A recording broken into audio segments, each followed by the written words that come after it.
Começando pelo DXY, uma movimentação de queda de menos 0,4%. No dia de hoje, a gente teve um repique do suporte de 104,6, um repique fraco até agora em 4 horas, mas mantendo a tendência de alta no DXY, o que está colocando, né, pressão nas bolsas que fecharam em baixa na maioria delas. A gente teve as bolsas na Europa fechando em torno de 0,4% em média. No SP500 a gente teve um fechamento aí de 0,20, né? Os futuros estão fechando aí com 0,30 no dia de hoje. A gente tem aqui uma linha de tendência de baixa macro que a gente vem observando no SP500, né? Que teve já algumas rejeições desde o seu topo histórico.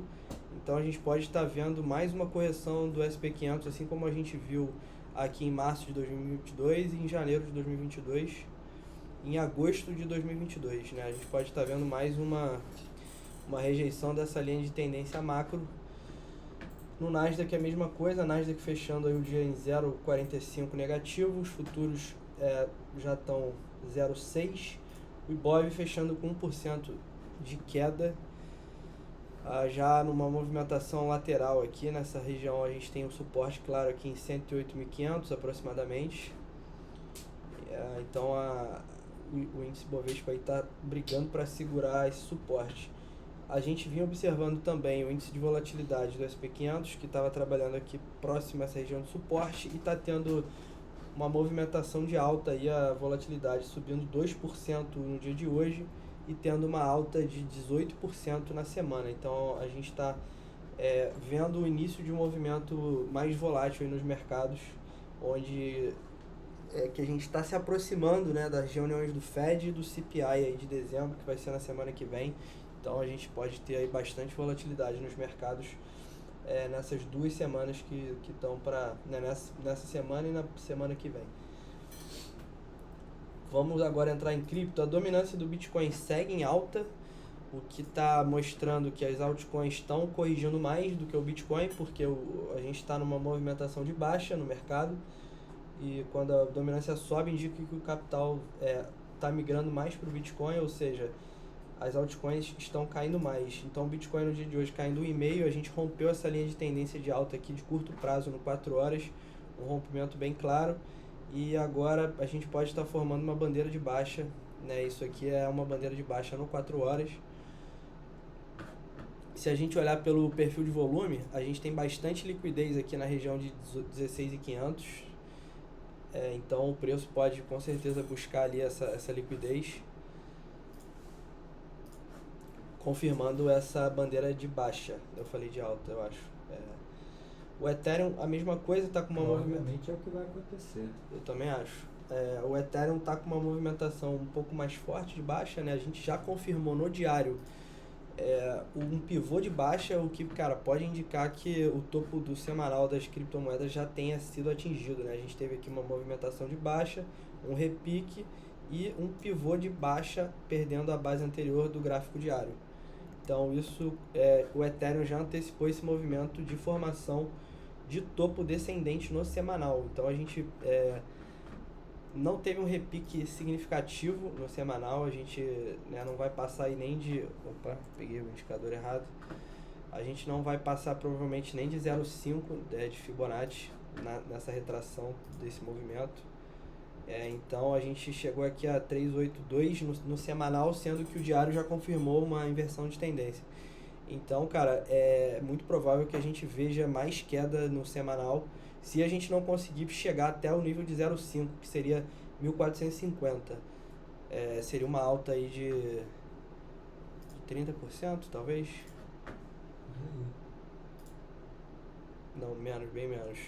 Seria uma alta de quase 17% até o nível de 0,68 de Fibonacci, onde a gente poderia confirmar que esse fundo aqui seria formado e um fundo ascendente como uma probabilidade de seguir esse movimento. Agora a gente teve um repique fraco e já confirmou, como eu disse no diário, uma inversão de tendência. Então o mercado todo está seguindo em linha com o Ethereum, né? Você vê que as altcoins, a Eve caindo 5%, a maioria das altcoins corrigindo A única que está chamando a atenção positivamente é a GMX, que está subindo aí, já chegou a subir mais hoje no dia, chegou uma movimentação de 11% e está encerrando aí o dia, né? O mercado cripto não fecha, mas se a gente considerar aí o fechamento agora, junto com os mercados, estaria fechando o dia com 4% de alta, né? Uma movimentação aí diferente do que o mercado está mostrando hoje pra gente. A gente está focando em altcoins mais fracas, como Ethereum Classic, Mana e AXS para umas operações de short, porque no semanal a gente também teve essa formação de topo descendente versus o topo anterior. Então a Ethereum Classic formou o topo aqui em quase $21 versus $27 o topo anterior. E como o Ethereum já iniciou essa correção no diário, essa inversão de tendência, essas altcoins mais fracas estão dando sequência e estão caindo mais do que o Ethereum.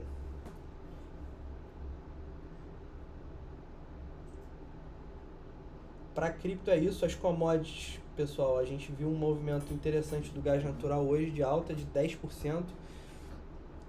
A gente chegou a testar de novo o suporte em $5, 5,1. Mas após uma grande movimentação de alta, a gente devolveu o movimento todo, então a gente pode estar tendo só um repique para formação de topo descendente. Um repique interessante aí no gás natural de 8%. As commodities hoje, em geral, os metais aí em alta, ouro e prata em alta, o restante dos metais também. Petróleo com uma movimentação de baixa, né, já confirmando o rompimento do suporte aqui em $73.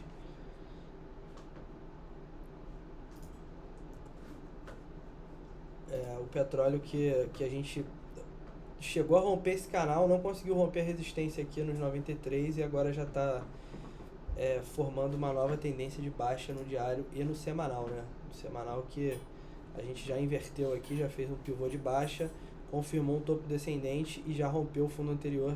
Então o petróleo pode vir buscar essa região aqui eventualmente nos $65. Seria a próxima região de suporte para o petróleo. Bom, aqui as commodities também, trigo, milho, etc., em leve alta. Não é muito relevante pra gente, mas vale acompanhar.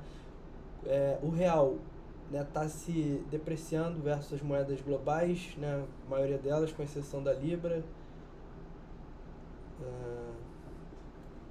Não, quer dizer, ao contrário, não, eu falei ao contrário. As moedas versus o dólar, né, com a queda do DXY, essas moedas estão se apreciando versus o dólar e o dólar perdendo valor versus as moedas globais. Então essa é a movimentação de hoje nos mercados. Deixa eu ver se eu deixei passar alguma coisa.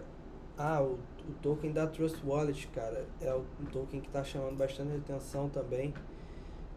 Muito pelo crash da FTX, né? O mercado tanto aumentou o volume nas DEXs, quanto houve um saque massivo das exchanges, né? Que a gente colocou isso aí na... Oi? E como é que está essa questão das stablecoins, de dolarização, mercado que a gente está vendo, o dólar caindo, no mundo, o dólar caindo e o mercado cripto também caindo, market cap. Sim, mas não entendi a sua pergunta. O que tem? Como é que está a dolarização em cripto? Se a gente está vendo subir? Bom, a gente está observando uma alta na dominância do Tether e do SDC, né? Então o mercado também está migrando não só para o Bitcoin, mas está migrando para as stablecoins. Né? Então a gente está tendo um movimento de alta na dominância tanto do Tether e do SDC, que são as principais, né? Indicando que, né, o capital está saindo das criptos e se transformando em stablecoins ou em Bitcoin, né? Para quem tem um pouco mais de apetite ao risco, fica posicionado no Bitcoin, que é o ativo que provavelmente vai cair menos se o mercado vier a cair, e depois a gente realoca esses Bitcoins nas altcoins. Cara, mas a Trust Wallet realmente está chamando muita atenção, porque ela rompeu esse nível de topo histórico aqui até então, né? Se a gente colocar no mensal, a gente não tem tanto histórico, mas você vê que o token só vem se valorizando com o tempo. E a gente teve uma alta bem relevante aqui depois que a gente rompeu, diria que o nível de 1.2, a gente já teve uma alta aí bem relevante. A Trust Wallet, que tem um market cap mais baixo do que, né, a MetaMask ela não tem um token nativo, mas ela já foi avaliada em 10 bi, né? Se a gente considerar as rodadas de investimento que ela teve. E o token da Trust Wallet está com um market cap aí de 1 bi. Então, se a gente, né, colocar em comparação os dois, claro que em termos de usabilidade eu acredito que a MetaMask seja melhor porque ela é nativa do Ethereum, então ela permite que você integre melhor com os protocolos, com as DEXs e etc.